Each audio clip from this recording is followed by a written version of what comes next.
12th pick in 84. Like you said, Michael Jordan, Charles Barkley were in your same draft class. 80s and 90s were some of the most transformational and like pivotal years in building the NBA's fan base and games being televised. What was it like from like a cultural perspective being part of that, and now looking back, seeing the impact that the years you played had on NBA culture? Even though I had my dreams, Lauren, it didn't seem like it was possible to play against the greatest players of all time. Walking out for the center jump and shaking hands with Kareem Abdul-Jabbar and thinking, my gosh, he's the greatest center in history. I think that my era was the greatest ever. And it started with Magic Johnson and Larry Bird. Their rivalry was so intense, and it fed the rest of the league.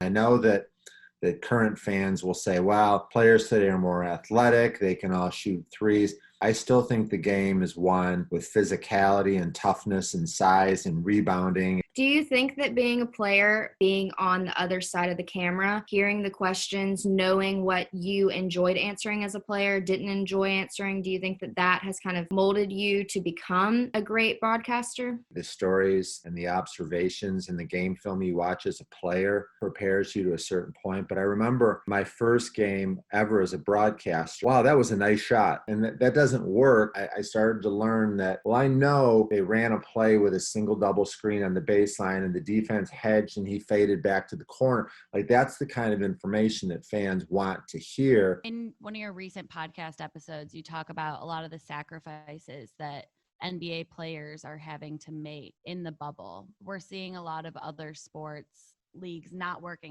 The bubble is the key. The players cannot leave, and they don't want to leave because they would be letting their team down.